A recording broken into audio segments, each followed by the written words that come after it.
Hello, everyone, and welcome to day number 2 of the Lady Arcaders Game Development Jam, aka Lag Jam.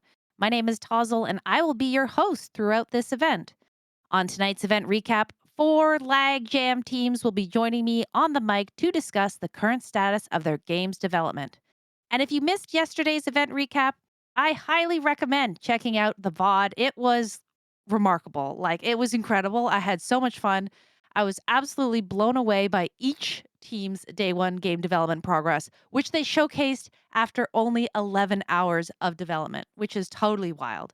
I am so excited to see where our teams are now at with this additional 24 hours of time for development. As of right now, the Lag Jam is nearing the halfway point. Officially kicking off yesterday morning at 10 a.m. Eastern Time, teams have until Sunday, November 17th at 8 p.m. So that's 82 hours total to develop and submit their games for the final showcase. The final showcase will be streamed live at 9 p.m. Eastern that same Sunday, November 17th, here on the Lady Arcaders channel. During this final showcase, all submitted games will be played by 3 wonderful people from the Lady Arcaders community. For those of you who are new to this channel, Lady Arcaders is an all-women's gaming collective that runs weekly showcases and the occasional charity event.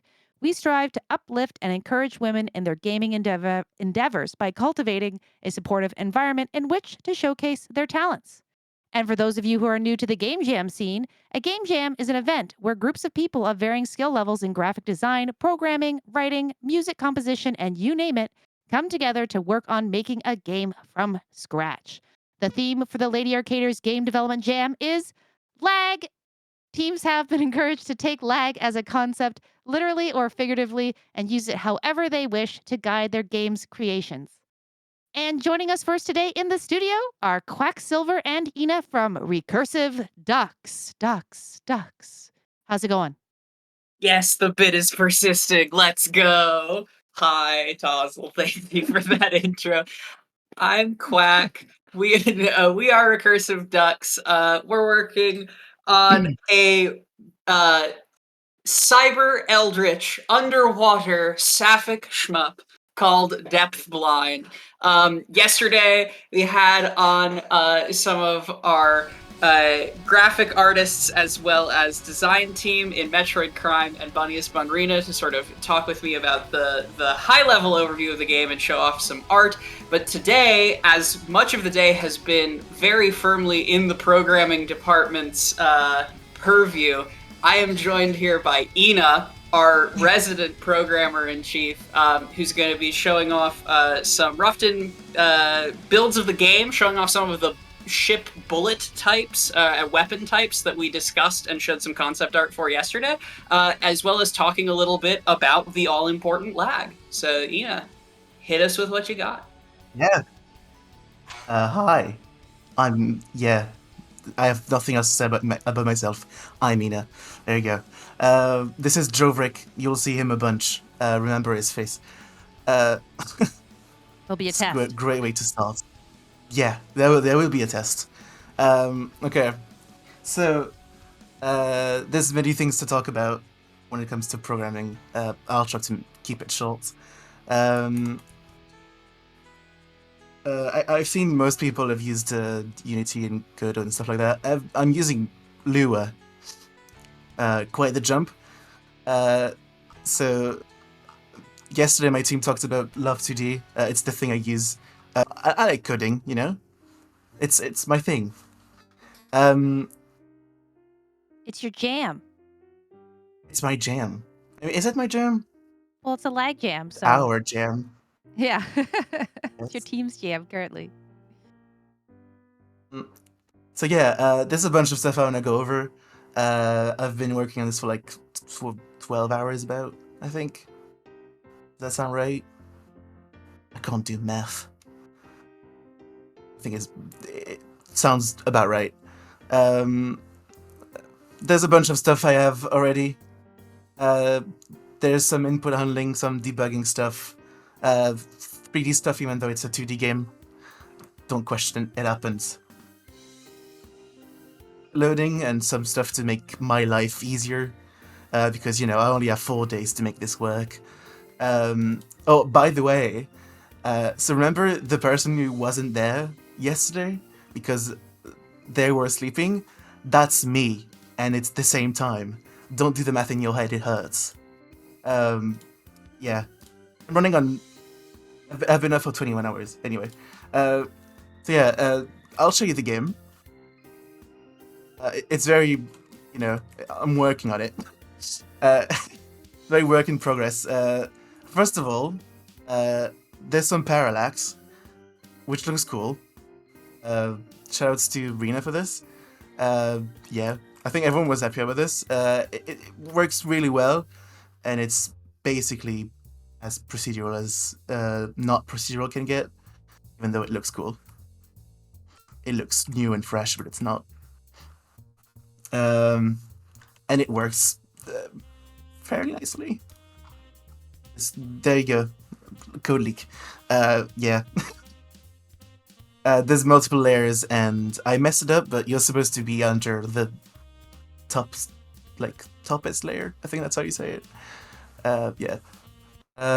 Now, I also have some other stuff to show, which is pretty cool. I just need to do this. I've made a UI thing. Oh, it broke. Okay, never mind. I've broken it. I'm sorry. No, Made and then what is? immediately Important unmade a testing. It's UI. okay. Important testing. Yeah, yeah. Oh, yeah. I can fix it now. Watch. Oh, I like this. We get to see like the Yeah, magic happen. This is the behind the scenes magic happening. I fixed it. GG. It's just that easy. Amazing.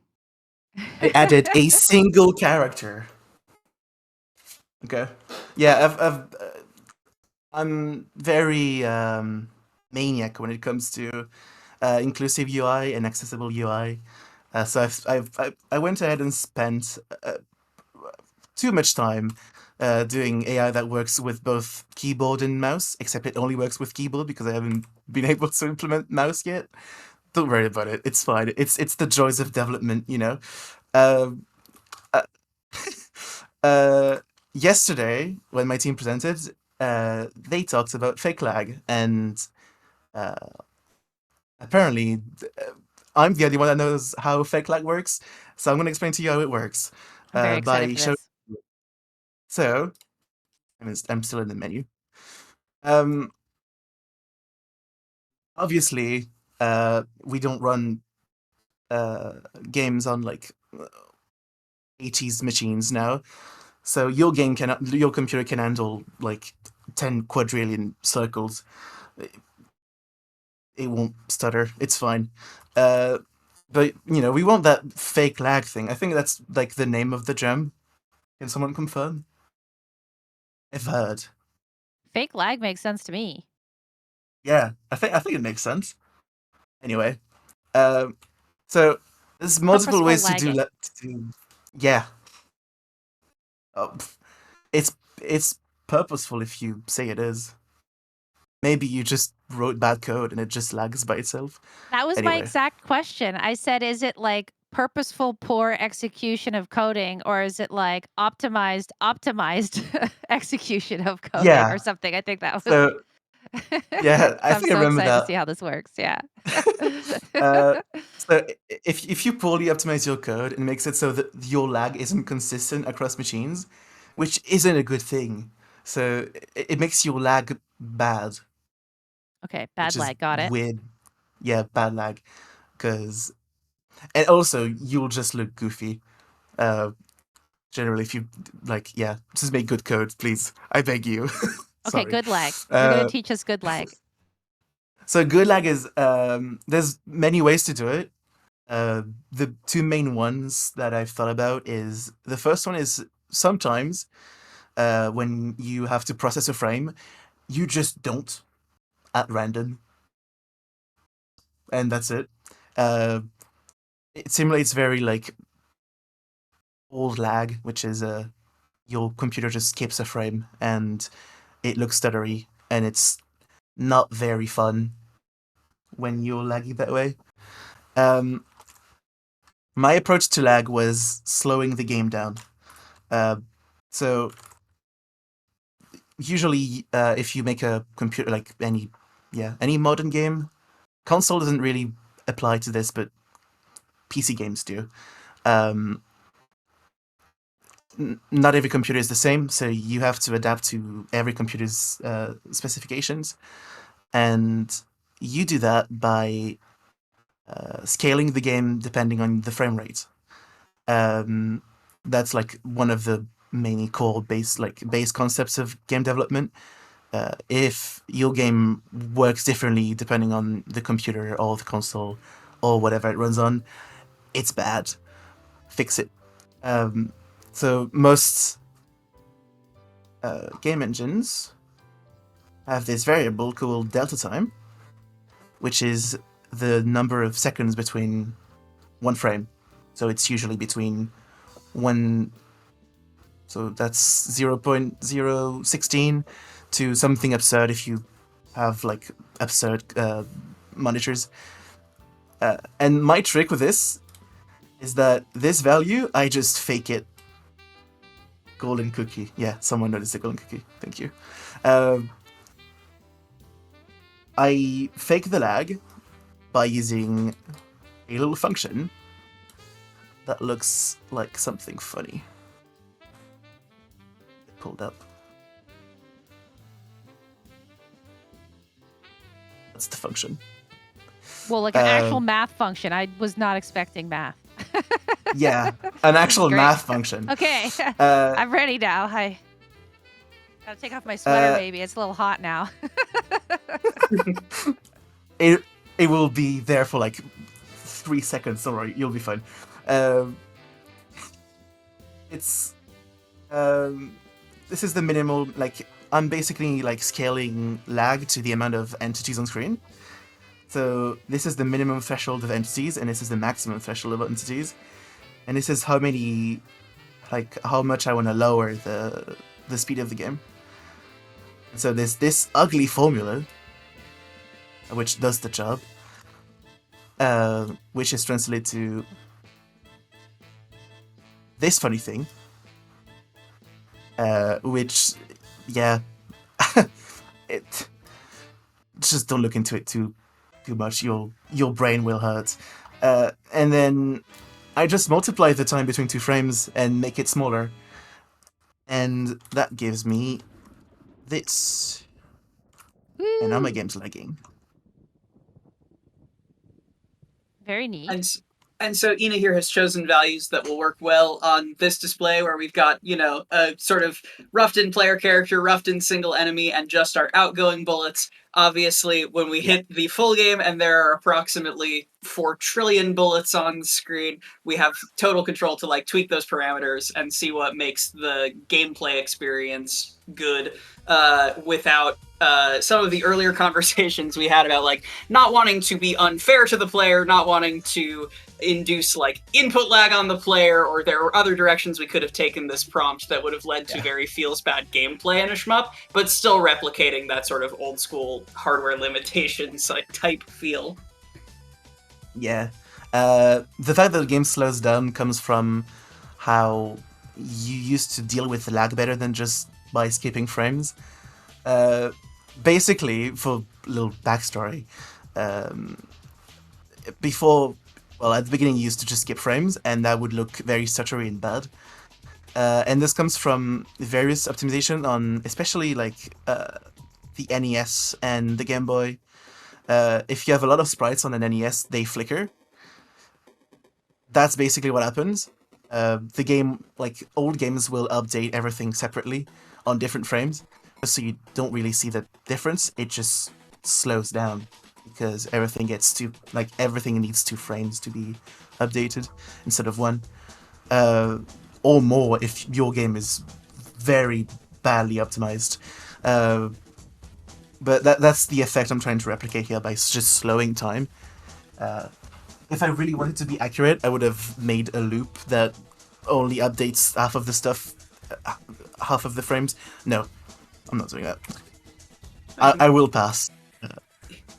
Much easier to just turn to the math.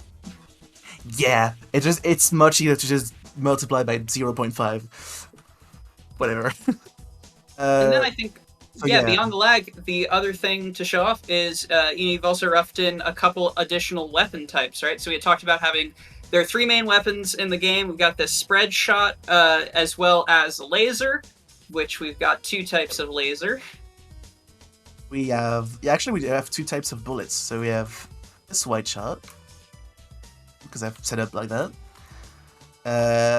There is the focused shot, which does this, which apparently looks very cool. I've been told. It's very underwater. I love it. Yeah, it is very Yeah, underwater. that's exactly what it looks like. There is 2 different types of lasers that looked well. Listen, programmer art. Programmers will get what I mean. That's the first laser. Ooh. I And like that's that. the more focused laser, which funny spin. This is a neat trick. It looks 3D, but you said this is not. It's really not 3D. It's basically I changed the order in which these 2 are rendered at runtime, with a sort of Z buffer, but it's not really a Z buffer because it's not 3D. Basically, yeah, I just whoever's supposed to be in front is rendered last, so I overwrite whatever is rendered under. And I also have a little bit of an effect. Whichever beam is under is half the opacity, so it looks very convincing. It's such a cool illusion. Like, it's amazing. Like, it totally feels 3-dimensional, and it even almost looks like, or maybe it's playing a trick of my eyes, but it almost looks like it focuses as it gets to the end, but it's not, obviously. It's the same width part. Yeah, it's the same width, and it's actually just like a sine wave. Very cool. There's, I like it. I think 3 different sine waves in that thing. Where is it? Chris? Yeah. How many is that? 1, 2, 3, 4. That's already enough. Yeah. So that's the player's position, and we have some cool sinners stuff. Yeah. And then last but That's what certainly happening. not That's least, what's happening. we have our favorite art. Is Joverick is in this build? Yes. Yeah, he's Then in. He's in. let's show the people the best placeholder art ever to do it. You saw him briefly at the top of the stream here. Over hype. I up already. I'm so ready. Oh, what? Joverick is our What was- homing Is he missile. homing? Okay, I'm sorry. You said that's going to be removed on the final release? Just yeah, unfortunately, the That's- art is slightly out of aesthetic. Although we have Okay. collectively, as a team, adopted Joverick. He is all of our son. You, in viewing these recaps, get the deepest lore on recursive ducks. Oh, amazing. Actually, Crime did say that she wanted to make it into a real thing. Please do it. Please do it. Please do it. Well, please do it. if we're able to build out and get duck shot, we'll also duck shot. You shoot, you shoot, and yes, and then the focused version. Actually, I forget which is focused and which is non-focused. But we also have just straightforward lasers, or maybe it's just the absence of an enemy on screen, so we can fill the screen with all sorts of projectiles. Okay, so maybe this is Yeah. giving a little bit of a away, but duck shot, please tell me that's actual ducks. Like ducks? So yeah, the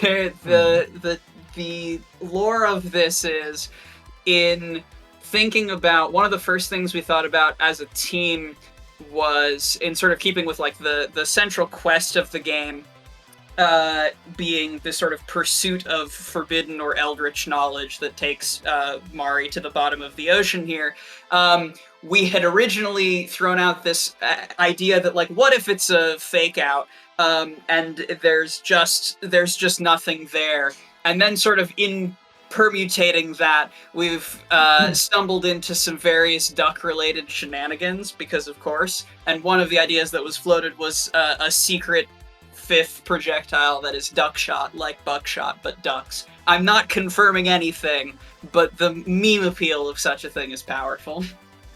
Okay, so that's very interesting because one of my questions was a very important question I forgot to ask yesterday was, will there be actual ducks? Because your name is Recursive Duck, so I wasn't sure, if maybe that was, super secret hidden meaning, or, it's a shmup, so your ship there has to duck away from all of the stuff that's coming at you, but I yeah. love that explanation, and I am co-opting Perhaps. it, so that's definitely true. But it is also Oops, sorry, folks. I'm planting no, seeds. it's confirmed. You heard it here first. But Yeah, also, it's confirmed.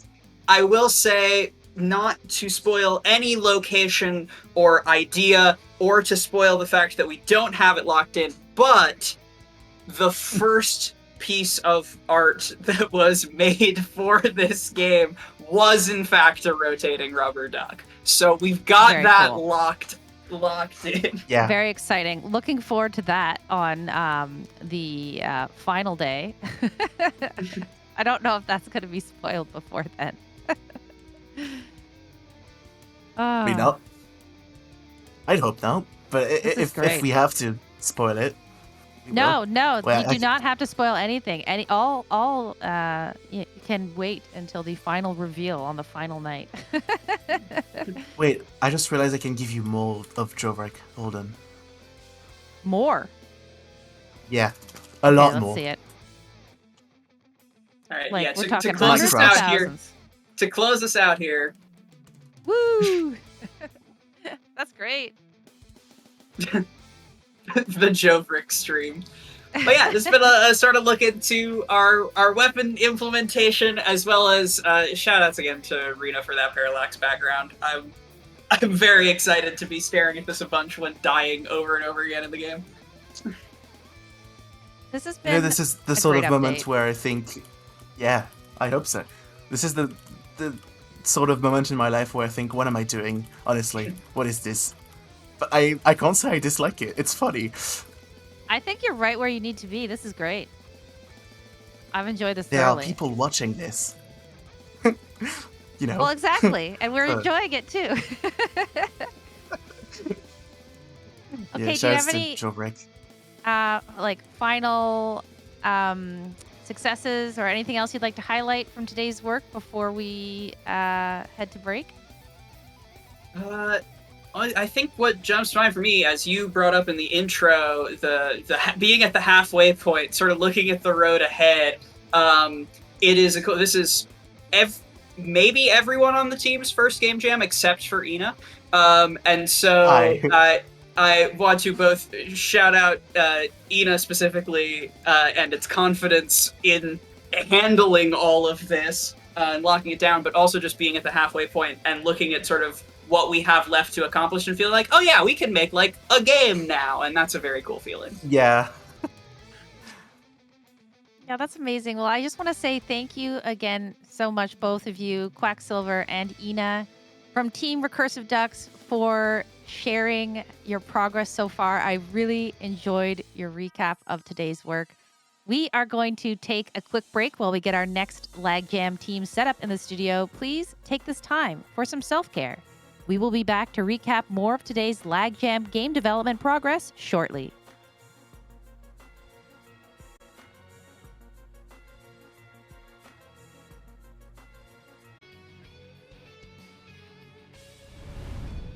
Hello and welcome back to Lady Arcaders. This is day number 2 of the Lady Arcaders Game Development Jam Nightly Recap. The Lag Jam officially kicked off yesterday morning at 10 a.m. Eastern Time. Each team has until Sunday, November 17th at 8 p.m. to develop and submit their games for the final showcase. Joining me in the studio to present their game's progress now is Trainer Anade and Selkuth Mine from Team Pasta Productions. Welcome on in. How you doing? Doing good, thank you. Excited to be back again. Excited to have you back. I see more pasta. Yes. So we are, of course, back to talk about Compartmentalize by Pasta Productions, and today we have a little logo. Ooh, ah. Ooh. Today which is perfect because we're showing off some of the art from the game. So for those who were here yesterday or who maybe missed yesterday, reminder, we are doing a narrative Sokoban like puzzle game. So we can't go too into detail without spoiling both the story and the puzzle, the many puzzles. So we're going into the art a bit today. So we have 3 main areas. We're calling them layers. First one is the hills, and the whole point is it's a journey, sort of self-discovery and healing that our main character is going on. So the hills has a little bit of a theme of denial, very sort of simple, and this is kind of the base tile set that you would see in the hills. Green, grassy, little leafy. The next layer is fire. So our tile sets a little bit more, red and brown. Obviously, anger and fire, constants, and as you could guess, things become combustible. And then the third layer is ice, where we bring some dissociation in, and of course, things become slippery and heavy, so you have to be careful. And that sort of more blue tone. And obviously, I'm just trying to give you a hint without spoiling anything. You'll have to keep coming back each day to learn more about our game. But we have a little bit more I want to share today still. Yeah, a little bit about level design. Before I talk about level design, though, I see in chat who else is feeling hand of pasta right now. That was the first thing I said when I saw the logo. I was like, it's very gremlin energy. I thought that was a gremlin hand. And no, it's a slotted pasta serving spoon. But it also looks like a gremlin hand, and that's just perfect for the amount of chaos that exists in our team. We're so tired today. We are very head empty, no thoughts on this team.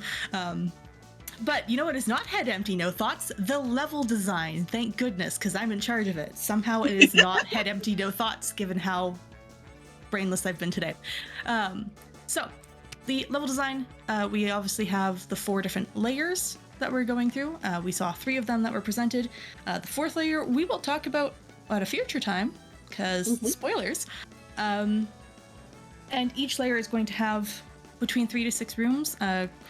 Currently, the 3 layers that you've seen are probably going to just have 5 levels. 5 levels, 5 rooms. That might change a little bit depending if we have a little bit more time, but currently the plan is we're going to have 5, and then that 4th layer we're still ironing out.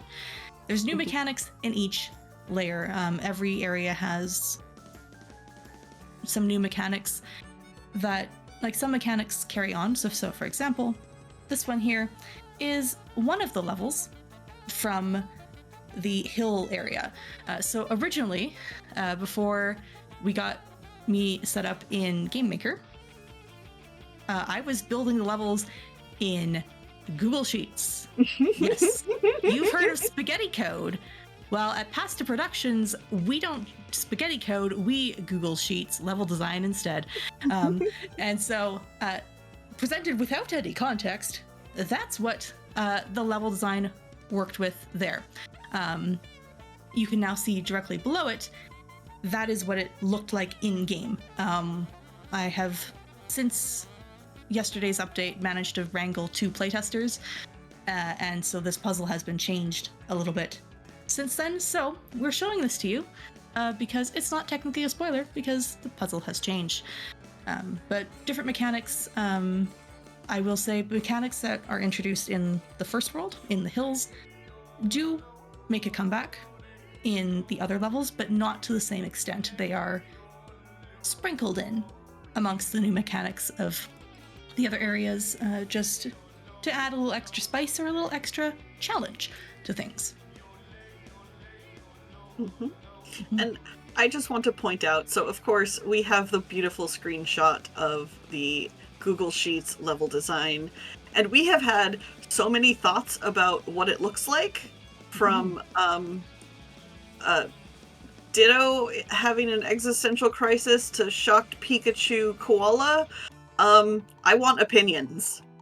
Yeah, actually, Taza, what do you think the Google Sheets dots are outlining. Oh, there's like three things that I see. Okay, like definitely shock Pikachu koala. I mean, how can you miss that? Mhm. Now that you say it, it's very Right? obvious. But it also totally looks like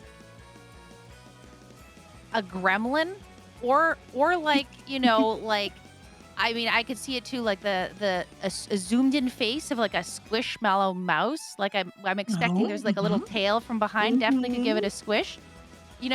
That's great. That I feel like that should be like a part of the credits or something. What the Yes. level designs look I like. was, you know, sounds like a plan. Um, yeah, that's what I was using yesterday and a little bit earlier today. Now we have everything I think coded into GameMaker, and so I can now just build directly in GameMaker, which has been a very nice change. So I don't have to try and I will not begin to describe the methods I used to try and determine if a path worked. It was extraordinarily complicated and melted my brain, especially when I was building some of the ice levels because spoiler reasons that I won't say. But yes, brain hurt. I love how the ice levels melted your brain. Not Yes. the fire levels. I Not the didn't No. build those fire, until today. but the ice. And this is kind of the most sort of screenshotty of the game you're going to get for now, but this gives the basic idea of kind of how our game is going to look. One room at a time, puzzle room, get the box to the target kind of thing. And of course, it is a narrative Sokoban-like, so a really important part of that is the story. Now, again, we don't want to spoil too much because I hope people are interested in maybe playing. And so this is the very first, if you've ever played Super Mario 64 and Peach sends you a letter and as you go into the castle, this is your intro letter to the game. So this isn't really spoiling anything. This gives you the basic idea of where the story is starting from. But like I just like the story is coming out great on top of the puzzles. So yeah, I'm interested to see how far we keep going. Yeah, and Peeps has been doing a fantastic job of the story, Yes. and Oh my gosh. and like her story writing has been really helping tie things together, both in terms of providing some like tutorial information for new mechanics, without feeling like it's tutorial information. Like it's blended so well. I'm just gonna sing Peeps praises for a minute here because like she's doing such a good job of it, while also just the story. The story is really good. I can't really say more without spoiling it, but not just that. I read what was written so far last night before I went to sleep, and I definitely teared up a little bit. It's a very touching, very moving story, and it just blends beautifully. Like the puzzles are fun. Like I'm biased. I'm making the puzzles. I think the puzzles are great, but at the end of the day, puzzles are, they're just puzzles. The story just really helps elevate it to being such a deeper experience. Yeah.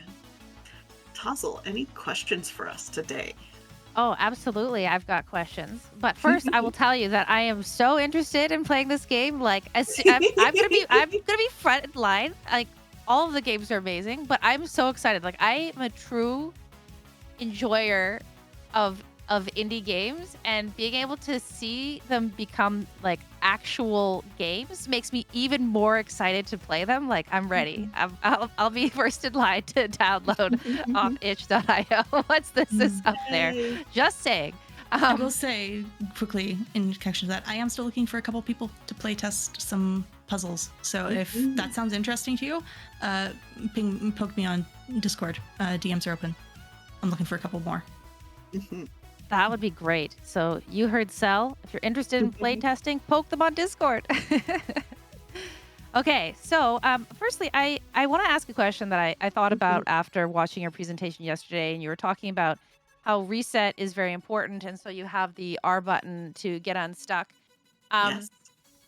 I'm curious about how forgiving or punishing you're thinking of being, because I know some games allow like a one step undo. Are you making, if you go like one step over, that's it, it's full restart? Are you giving some leniency, asking for a friend?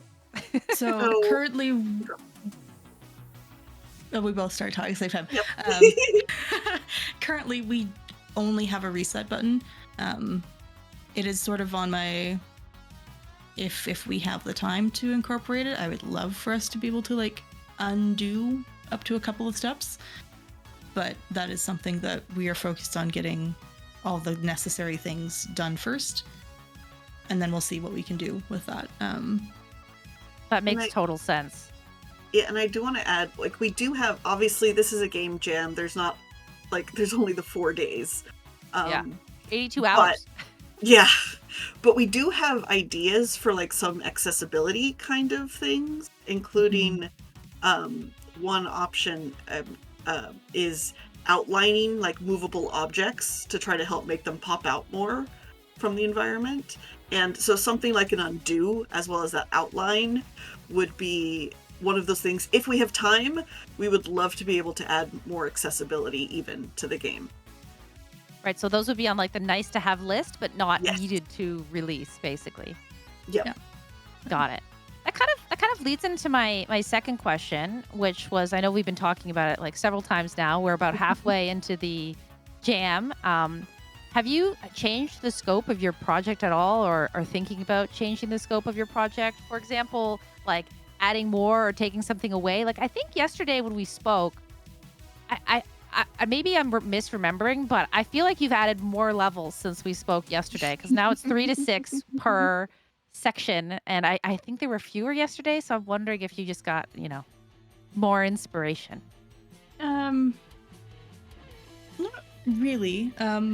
Well, I'm going to asterisk because the 3 to Yes. 6 is approximately what we were thinking of for the start, but we actually have been talking about possibly going above 6 levels now per layer because of like we've been doing really well. We have all of the environment, like the tile sets and everything. I've been going back and like redoing some of the art to try to make it look even better. So I feel like, yes, like it's kind of minor stuff, but we have been going back and kind of expanding a bit as we go, but like mildly. No, that's really exciting. Like I can tell just from what you're sharing that everyone's like very excited about the project, and it's definitely coming together. I believe this is happening. Like it's amazing to see what even 24 hours changes, and I imagine that you're going to be even closer tomorrow. So I'm thrilled. I'm thrilled to see what you presented. I appreciate it a lot. I want to give a brief little like teaser for tomorrow. We plan to show some actual gameplay and hopefully some music and sounds. So That would be definitely incredible. keep coming to these daily recaps. I have goosebumps. I have goosebumps just thinking about that. Yay. So to wrap up, do you have any wins or successes from today's work you'd like to share or highlight, or any shout outs to your team members who aren't with us here on the mic? I am so, honestly, I'm really enjoying this. I think my whole team, this is really our first game jam. I believe, yeah. And you know what? We've all kind of dived into it, having fun, hanging out, but getting stuff done, and it has been a blast. And I am so glad for my team, and also that this event exists. And so, like, shout out to NBZ for helping make sure that this event happened. Because, I mean, this is amazing, as you said, and I want to see where all of these games go. Yes, absolutely. Again, thank you both so much. Trainer Anade and Cell, whose mind, you're wonderful. Thank you for the teaser. I will certainly be back here tomorrow at 9 p.m. Eastern for the Day 3 Lag Jam recap to see what more you'll be sharing. I appreciate so much from this recap you showed us today that you shared a level that you have changed in your presentation. It really, really helps to visualize your plan, and I thought that was very, very neat addition. So with that, we are going to take a short break while we set up our next team in the studio. You can use this time to stretch, hydrate, and grab some snacks. Just don't wander off too far because we will be back with more Day 2 Lag Jam updates that you are not going to want to miss. See you soon.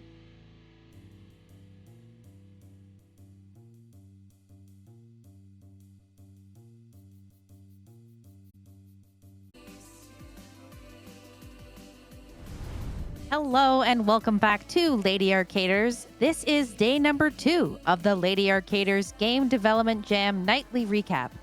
Lady Arcaders is an all-women's gaming collective that runs weekly showcases and the occasional charity event.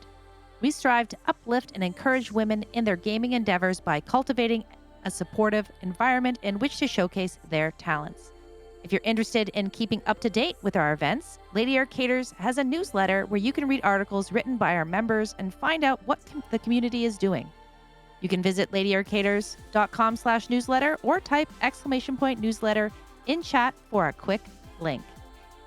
Joining me now is Char, Lady Mel, and MJ Pastelis from Team 101.7 The Team FM. Looking forward to hearing and seeing what you have to share with us this evening for Lesbians, Androids, Guns. Your voice. Great. Yep. 101.7 The Team FM coming back at you over the airwaves for the second night in a row. Our team is Char, Mel, MJ, Snowball, and Tora, and here today is myself. I'm Char, Mel, and MJ. We got a couple things lined up for you. We're going to kick it off by starting with a little demo. Mel, you've been hard at work on some of what we've been up to, been putting some of the art assets into the game itself, and I think we have at least a little bit of a walking demonstration. You want to kick things off? Absolutely. So, everyone get ready to see some placeholder art, except for the one piece that isn't placeholder art. I'm ready. So, there's not terribly much that we have going on yet, but I promise that under the hood is still cooking. So really, we're just gonna quickly pop into our first area. The background of this is actually the as what Storage I facility. understand currently to be the final art for the storage facility, but we have our lovely little robot Cordelia here, and she moves, which is Ooh, awesome. very smooth. He does There's- indeed move. There, if you might notice on the right there is a small area there that is currently the placeholder for the room transition. If I touch that at this exact moment, everything crashes. But, So we're not I was hoping to have that done Okay. by this time, but didn't quite get that under. But here's what we got so far. I think it looks pretty neat. I know, It's it's been awesome. Are been the exciting for the boxes- team to see things come to life like this and to have like an actual game. It's the start of one. Can you do too much in it yet? No, but it's actually our team's work and all the things we have coming together to make stuff happen. Sorry, you were asking about the boxes? Yeah, are those going to be like, can you pass through them? Is it just, this is the picture what it looks like now, or is that like sort of an obstacle to give the room like dimension? Can you pass through boxes? Well, no, but Uh, this is No. a magical RPG called Sorry. Lesbians, Androids, and Guns. So maybe they I'm can sorry. squeeze between the boxes. That was rude of me. I'm just having fun. No, the boxes, yeah. Speaking back to what we did yesterday and what we showed you with our mainframe, this is also an example of bringing obstacles into the world to keep things condensed. So this area is the storage room, which is a slightly less cool title than the mainframe, but this is where our character wakes up at the beginning of the game. So when we think about how we develop and design this room, the goal is that it's very, very simple. We do not want the player to get lost looking for the one single door in this room. or get stuck anywhere. So we tried to keep it very close, very condensed, so that, or we could just leave off screen right now. Everywhere is a door at this point in time, I guess. Keep it very close and condensed so the player has a very clear idea of where to start, and that real sense of learning and exploration and discovery starts more in the next room. This is great. How many rooms do you think you've sort of like planned so far? Ooh, let me see if I can count quickly. 2, 4, 6, Eight. 7, 8. Yeah, there you You go. have 8 was where planned. we landed, I Beat me think. to it. That's amazing. That's I great. know. The code to transition to each room is already in there, but the transition itself is a little bit... Oh, okay, that just completely crashed. That You still have the menu button. So this is a real look at behind the scenes gaming. This love is it. like the development process at its best. One of the things that's fun with these processes is that you never quite know how long everything is going to take. And so each day we prepare for the showcase with a guess as to what we'll have to share. And then we find out as we get closer how much we actually got done today, what are we on target for, and what do we have left to do. So it's exciting. Like, this is the first time our team members have received an executable file where we could play our game, which was a fantastic way to have, or fantastic milestone to achieve today. But yeah, there's still little things to work out. Mel, did you want to talk a bit about how you designed the code too, or did you just want to show the demo for now? I thought the code design was in later part in the section, but do we want to transition over to the slides? I think if you have a diagram you want to show, you should do it while your screen is the one being shared. Admittedly, if I do anything right now, the stream's probably going to break. Neat. All right, we're going to slides. It's slides time. So at this point, the tech team is going to swap over to what I am screen sharing. You'll see a slight blip as we do that, just because two things at once was not necessarily the expected setup. Mel, did you want the diagram to be shown today too, or do you want to just talk to it? If you don't already have it on there, then I can just talk to it. But, I can open up a new window out of Discord with an image on it. I have that technical capability. Feel free to post on our team channel. Anything else that we have? No, because that's just a window share. This one's safe, I promise. Sure, if you want to bring up that diagram, that'd be great. Okay, can you post it in our team channel and I'll open it in a second. Thank you. All right, Shout out welcome the back tech team. everyone to 101.7 The Team FM, the team that is currently doing our best to absolutely destroy Sanjan's sanity as the backstage tech crew. All right. So once again, our game is Lesbians, Androids, and Guns. The theme here is an RPG game where you go around very character focused, you help people out, and you really get a chance to meet a broadcast of characters and see what's going on in sort of their lives and what they might need a little bit of help with. See, I can open an image. Now, the thing that we started with today is, in fact, our devlog single devlog is what's next under the hood. We also showed you a little bit demo of what our game looks like so far. There'll be a lot more to show you tomorrow, though. At the beginning stages of these projects are the ones where we have to get so much set up, but now we're in that stage where we can really start to move a lot faster. So now that we've got a chance to see the code actually running, I think, Mel, would you like to talk about what it took to make it run? And I'll zoom in here. Absolutely. So, I'm kind of the only one working on the code for this specific team, and just a quick, little bit on how I kind of went about designing it. If any of you are familiar with the Godot game engine, it focuses on nodes that you basically just keep inserting into a tree until everything starts working correctly. It's a bit more complicated than that, but I took for this project.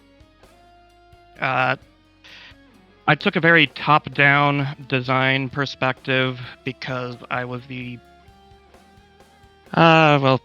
I wrote all the code, or I wrote all the design for the code part of it, so I understand all of it going in.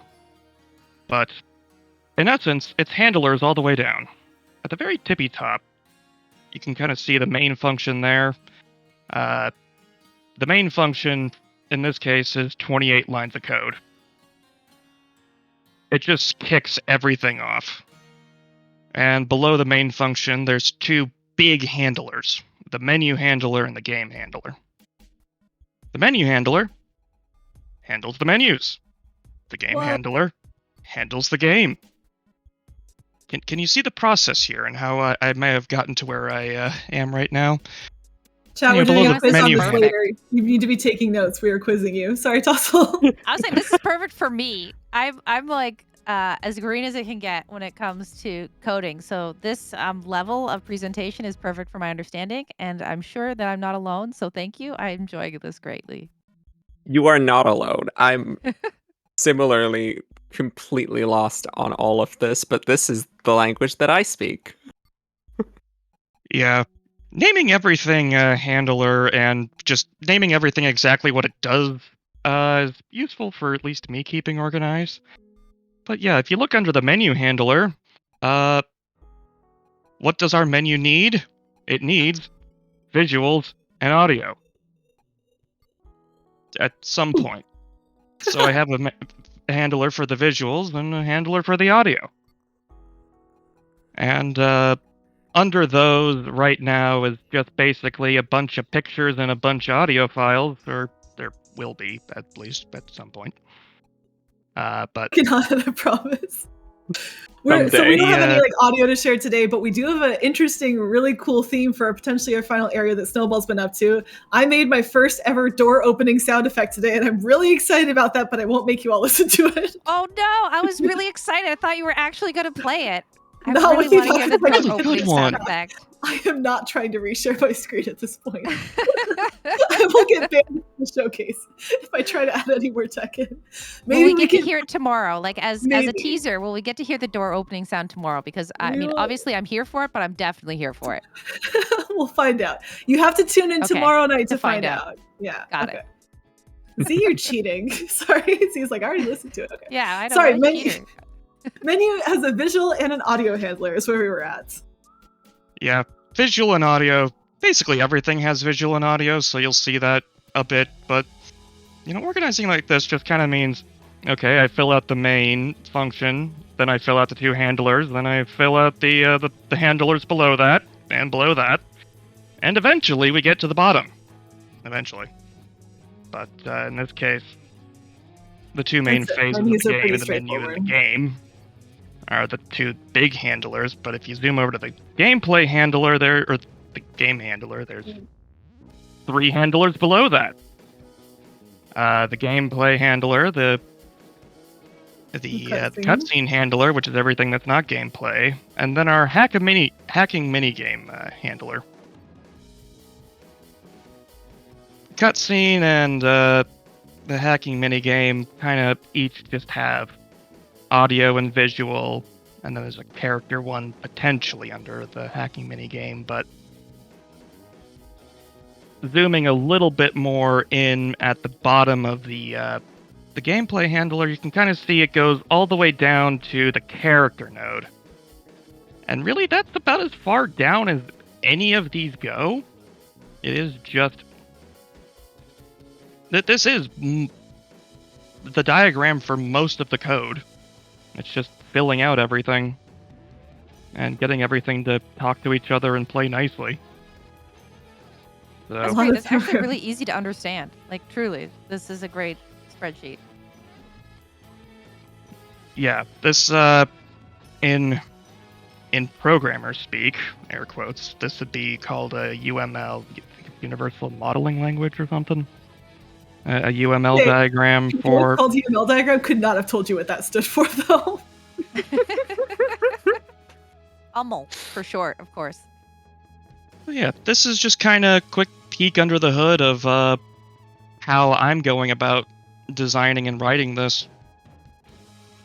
I think it's really cool to see, like, here is our character moving around on the screen, just like casually. Here's the main menu has a start button that works, and it's like, this is what's actually happening. This is what makes all of that possible. Absolutely. I was so excited when we got our first baby build.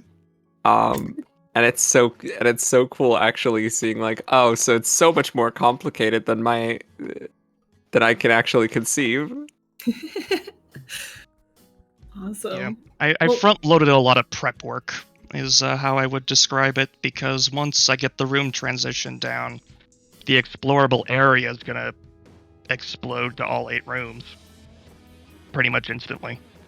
Yeah, today we showed you Run Room. You asked how many rooms we had. May have a few more. Plenty of rooms in this game. All right. Thank you so much, Phil, for showcasing all the programming stuff for today. It's a fun peek behind the scenes. Absolutely. Awesome. And you might be able to see sneakily I changed the backgrounds of my slides, by the way. That might be a different area in our game now. You'll have to think about that. Not talking anymore about it today. All right, neat. The next thing we're going to talk about is our character concepts.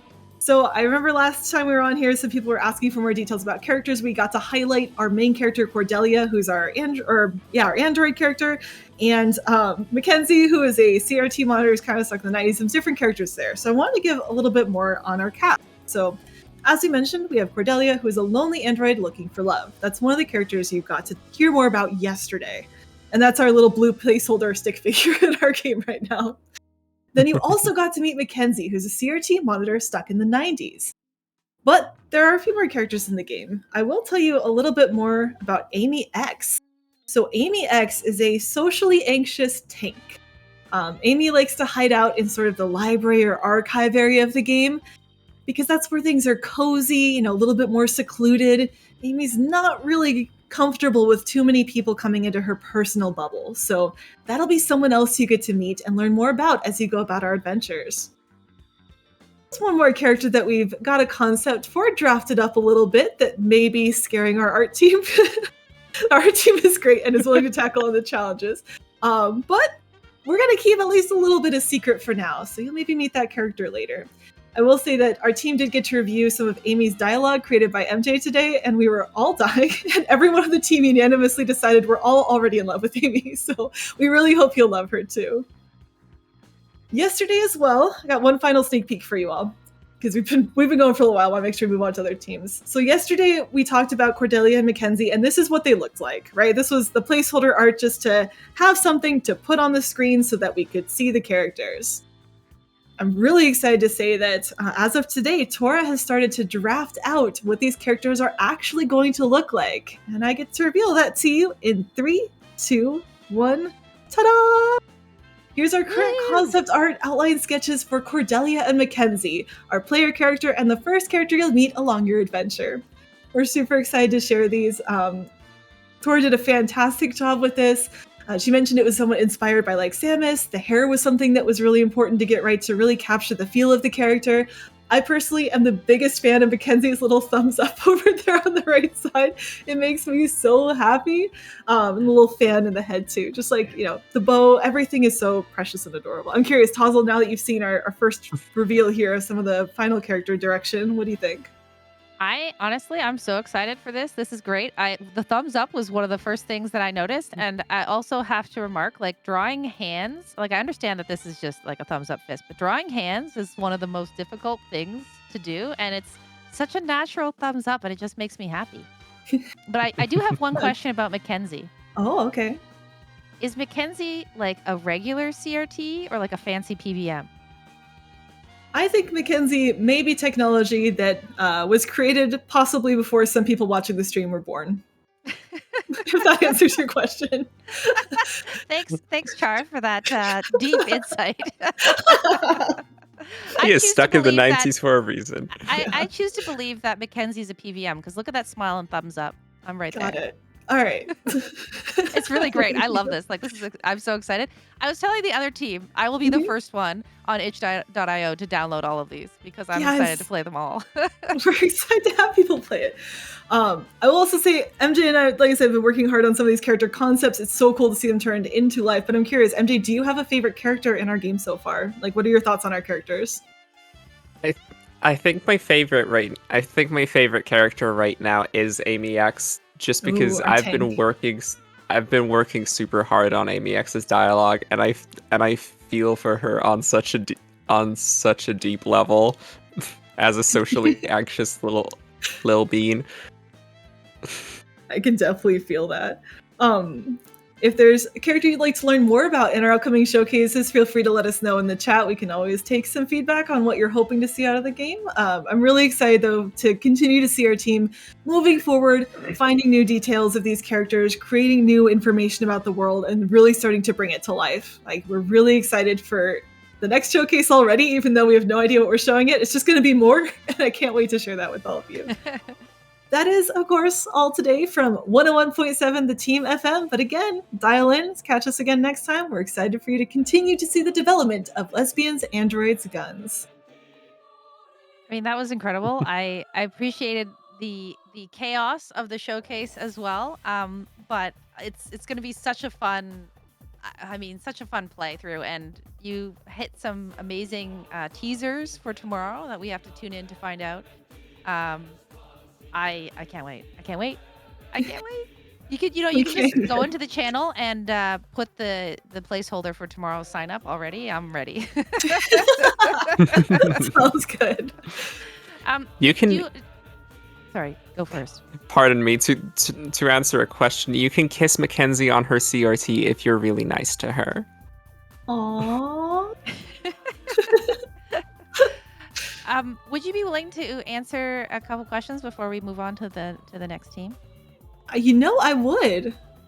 I know that's surprising. I know I've never answered your questions before. Well, you never know. Maybe you were just like, that's enough for today, and I would like to go back to work on our lovely Amy X, or, the mysterious fourth character. Ooh. It's definitely not just mysterious because we're debating the name right now. No. You have to tell us tomorrow, because I've got so many questions that I could ask. Char. I could be here on for hours, but you'll have to tell us tomorrow, or now if you'd like to answer this question, like what goes into the discussions you make about naming your characters. Like, how do you choose to name your characters? Like, naming something is very difficult. So how do you go about giving your characters names? MJ, how much of the secret sauce do we spill? Yeah, go for it.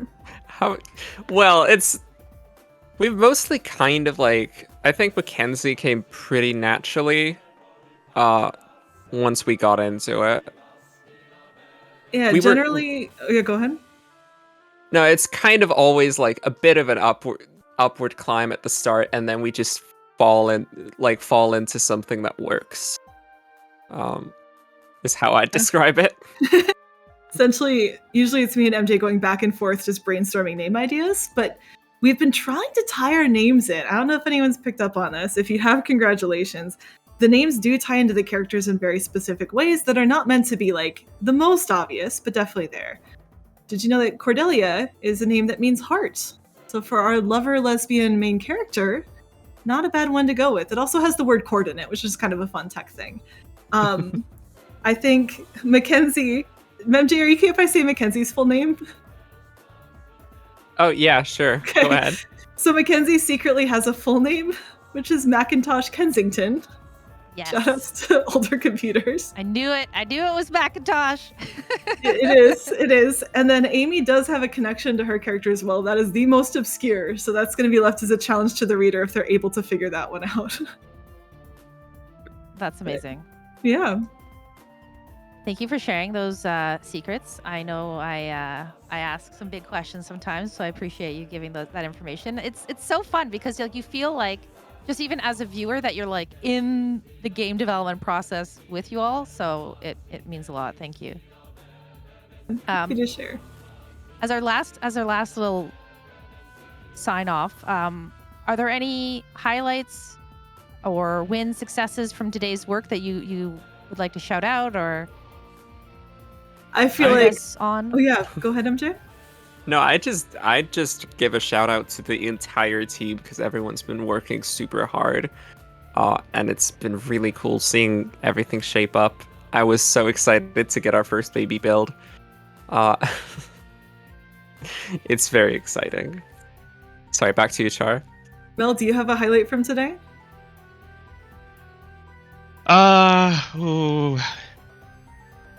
I mean, the character art for the sprites, the really nice ones that Dora did, I think those are just absolutely fantastic, and I cannot wait to get dialogue implemented.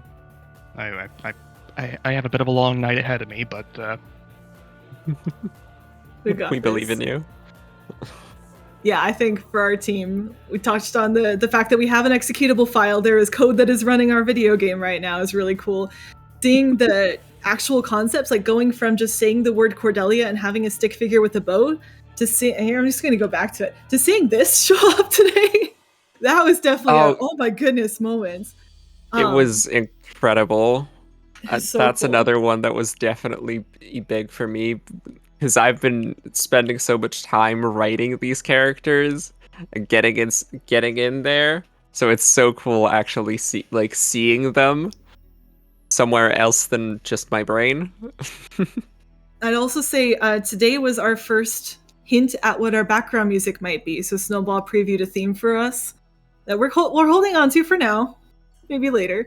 But that was also a really cool moment to see like another dimension to our video game starting to come to life. So yeah, this is going to be a really fun project, and that's what's keeping me so incredibly energized. Is when you ask us the same question tomorrow, we're going to have even more cool new things that we're going to be excited about. I can't wait. Or you can ask us a different question. Sorry, I shouldn't tell you how to ask questions. You are doing a great job here.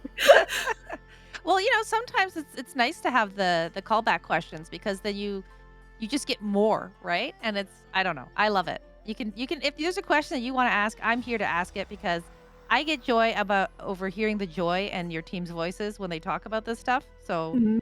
I mean, I'm here for it. Thank you. But thank you again, Char, Lady Mel, MJ Pastelis, for joining us again. It was a pleasure to have you.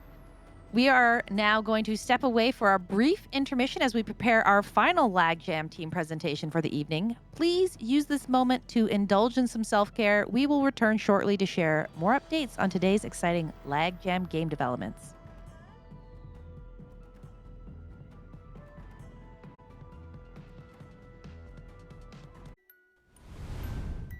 Hello and welcome back to Lady Arcaders. This is day number 2 of the Lady Arcaders Game Development Jam Nightly Recap. For those of you who are new to the Game Jam scene, a Game Jam is an event where groups of people of varying skill levels in graphic design, programming, writing, music composition, and you name it come together to work on making a game from scratch. The theme for this Game Jam is lag.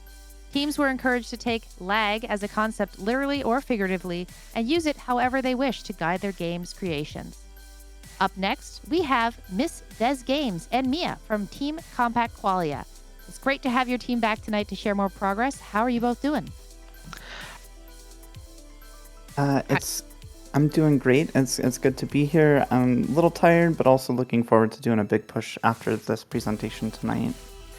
Yeah, it's been amazing. We've made so much progress today. Can't wait to show you some of the stuff we've done. I'm very excited. So with that, I'm just gonna kind of jump in and hit start on our project so far. And that jumps us into the main game space, where we have the implemented tank controls where you can move forward or backward or turn, but not both at the same time.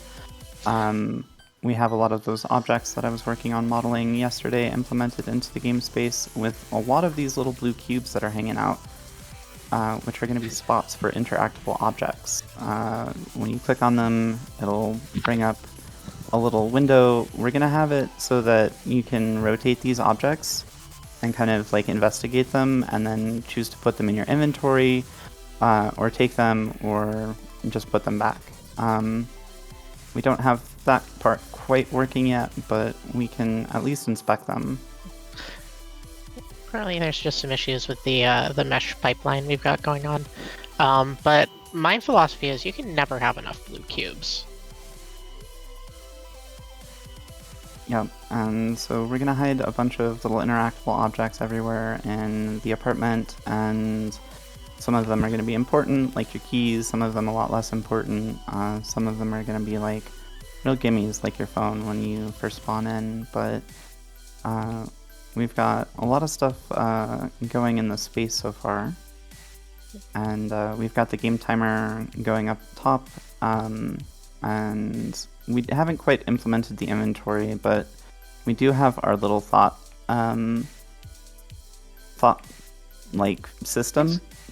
Yeah, essentially we're going to be getting the thoughts of the player throughout as they explore the area, and that's just a little kind of placeholder way we're demonstrating that. Really having a series of thoughts kind of flow in for different situations, scenarios, modifiers, during the gameplay. So that was fun, especially making the text wiggle. That was very fun. Ooh, text wiggle. Did I miss Yeah, that? yeah, give that a click. Yeah, Ooh, so I see it if now. anybody is using Godot Engine, if you're using a rich text label, you can utilize BB code, which allows you to apply modifiers. So we're holding a standard set of BB code in a variable and then applying it around the text strings that we're feeding it, so that way we can keep that style consistent as we change the text string.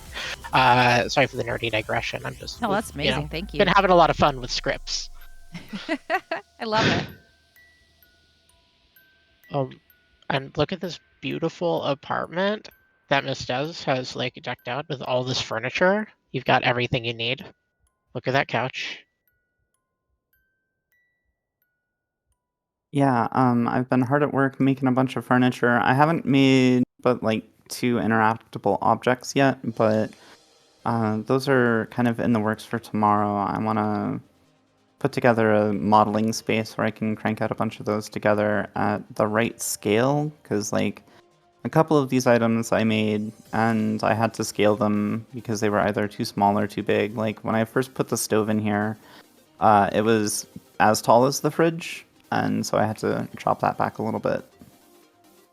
You could like make so much stuff in there though. It's like and a light horror detail.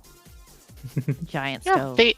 So yeah, I mean, we mentioned that this is kind of like the experience of trying to get prepared while living with ADHD, and there's kind of, it's not actually going to be a scary game, but there's that kind of horror as time ticks down and distractions come in, and there are things all around you, and you don't quite know what your priorities are, and that can be, we kind of aim to slightly replicate that experience while keeping it a fun arcade thing. Partially also, the thing with the interactable objects is like we are in between getting this thing so we can have like dynamic interactable object loading for different models and meshes, so that we can do some slight randomization elements, mix it up so that different games play a little bit differently. So But I think we're kind of at a point to open it up for any other questions and comments that you have about the progress in the team. Yeah, absolutely. So, you kind of just mentioned it there, but I'm wondering. I'm thinking about it myself. For like, when I'm going to say when I play this game because I'm playing them all. But when you replay it like, do you have in your head like an optimized way to play, or will you be able to complete it differently each time? Can I talk about that one a bit, Des? Yes, So this is one of the things that has been inspiring me as we build these systems out, is that we're building these systems around these objects so that there are not everything you see is what's going on, and there's going to be different ways you can interact with these objects, different ones you can collect that will change and are going to have some effects on the outcome of the game.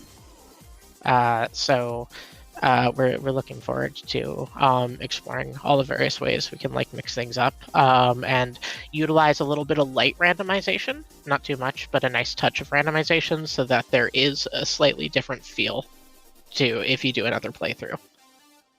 That's really neat. I really like that. So I was listening to your presentation, and I have another I guess gameplay sort of question. I know that there's going to be phone calls coming in while you're trying to collect the items you need for the party. Are these phone calls going to help guide you to your priorities, or will there also be like distraction phone calls, or both? I find, as somebody with ADHD living in the time of phones, they have never once helped me get my priorities straight. So, these are the part of the gameplay is going to be navigating the distractions around you. Okay. So we're basically going to be using like a notification system. The plan is we'd like to have a stream of notifications coming in, messages from friends, notifications about sales going on, things like that. Somebody sends you the latest meme, and part of getting the objective done getting the ready for the party is also navigating the distractions and how they affect what's going on around you. That's very cool. And will you be implementing other ADHD elements that ring true to you into the game, like besides the phone calls? Is it going to have something to do with how things are either placed or organized within the apartment, or um, what was your approach there, or thoughts even? You So have a wonderful system that you want to maybe talk about? I don't want to spoil everything, because I want to keep, like, the idea of how we're utilizing that theme special, but I do want to bring up Okay. lag and how time is always strange when you're living with ADHD. And you'll see our time until the party, but distractions come in. Time kind of feels different. And you never know what'll happen, how things seem to shift. Sometimes you'll pick up your keys and you'll look around and then your keys are gone. Where'd your keys go? But so we really want to get all those little elements and pull them into an arcade experience that's still fun. And, as a challenge, things you can also replay and improve upon your previous score. So, yeah. I really like that. So you heard it all, folks. Like, if you want to experience all of the elements, you will have to line up on the game release night on Sunday on itch.io to download it and try it for yourself. Okay, that's really neat. I really like this. I'm very excited. I have another, I don't know, this is just a weird question just for how my own brain works, but you have the cubes as placeholders. Do you have like different sized cubes, or are they all the same size? Like, are you going to have objects that are different size? So let's say, like, if you were to put down an object, maybe it won't fit somewhere. Like, is that like, I've never developed a game in my life, so I'm just curious how the process works. Yeah, so we are planning on having a couple different item sizes. Right now, we only have like placeholders in the game that we were kind of intending for being small objects, but like, for example, this one here at the end of the bed could be like a bigger object sometimes instead. And some of the objects are really going to kind of vary in size. Like, they might be your keys, they might be your wallet, they might be your purse, they might be a towel, things like that you'll just kind of find around the apartment. The cubes are simply a visual representation of the finalized system for building out interactions and signal connections within the code. So They're kind of but there it's a to good just cube. like in the future, this cube will probably be like maybe a pile of coins. Right. That's awesome. And will you be able to like open and close things too? Like, for example, like the oven or the toilet? Like, is that something that within the scope of the game you're making, or? I think Go for it. I feel like I have a bare minimum. We would like to put some doors on those door holes. That would be Mhm. great. But in terms of we're learning like 3D in real time. We're learning how to manipulate objects. Turns out like manipulating objects in 3D it's another level of complexity, and that was really challenging. The first day, like really actually just literally how do we get something going? The way we want it to. So like, it would be awesome if we can at least make a door swing. I mean, I'm very impressed from what you're showing here today. I think like this is incredible. Like, we've had what in total 35-ish hours of work. Like, this is very impressive. Like you just showed, you're going outside right now. Like, that's amazing. Like, you're going to the bounds of the house. It's very cool. I guess as I have two more small questions for you. Knowing that I've asked this for other teams, that we're halfway into the project now. Have you either changed the scope of what you're trying to build? Are there things that you're like, oh, this is going really well, so we've added some things? Or are there things where you're like, maybe that's a little bit beyond what we're doing for this particular game jam that happened today in today's work? I've got a great example, but do you have an example, Des? I don't have one offhand, so go for it. So we were focused on building out that dialogue system that integrates with that phone notification system and having branching conversations. We had initially planned to have some pretty complex branching and having multiple different characters, but now we're narrowing scope on that because despite learning 3D, I'm still finding dialogue systems to be one of the most complicated things to figure out. And so we're lowering the scope on that because we want the core concept of notifications coming in, and I think it's more important, that we get that core concept working, and see what we can do there. Yeah, that's very insightful. I really appreciate you sharing that experience with us. It's really neat to hear. As my closing question, are there any other wins or successes you would like to highlight from today's work? Like I'm really impressed with the even the additions that I've seen from yesterday to today. It's so much more, and it's really wonderful. You've both done a wonderful job. Thank you so much. Yeah, it's been a fantastic day. I was kind of just reflecting on this, like the idea of like even just probably a year ago, game deving, even when we just started working together, like maybe half a year ago, like the idea of even tackling something 3D felt like impossible. And it's been like, I feel like a huge skill growth, and the opportunity this jam has given to push us forward as developers, like that has been invaluable. And like, I know I'm so excited. I'm sure we're so excited to keep going. Yeah, yeah. I've been having a blast, just like jamming things out through Blender for these objects in the apartment, and it's been a lot of fun to kind of get better and faster at modeling, and I'm really looking forward to having more stuff to put together. Like, we're gonna start working on the audio soon, and some music elements and things like that. So, yeah. Well, great progress, truly. Thank you again so much, Mia and Ms. Des Games. I really enjoyed your recap of today's work, and I'm definitely excited. If you don't, no pressure, of course, to join us on the recap tomorrow. But if you're here, I'd love to have you. If not, I'm very much looking forward to playing the game that you submit on Sunday. So we are going to take a quick break. Please stay tuned for some final Day 2 Lag Jam comments coming up next. Thank you.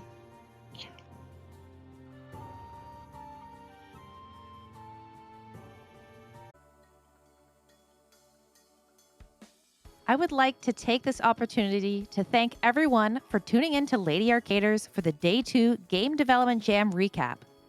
A very special shout out to all the teams that participated tonight and showcased their game progress.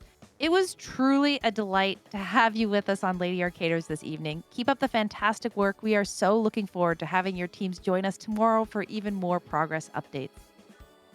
Did you know that Lady Arcaders has a newsletter? If you want to read articles written by our members, keep up to date with our events, and find out what our community is doing, visit ladyarcaders.com/newsletter or type !newsletter into chat for a quick link. Please make sure to tune in to Lady Arcaders tomorrow night for the Lag Jam Day 3 event recap starting at 9 p.m. Eastern Time. This will be our last Lag Jam recap prior to the final showcase, which will be aired live on the Lady Arcaders channel on Sunday, November 17th, also at 9 p.m. Eastern Time. These games will be made available on itch.io, which means you too can download them and play them for yourselves. And finally, warning, incoming game. Please stick around and join us as we raid on over to Elite Spud playing Ghost Trick Phantom Detective. Have a wonderful night, everyone, and see you tomorrow.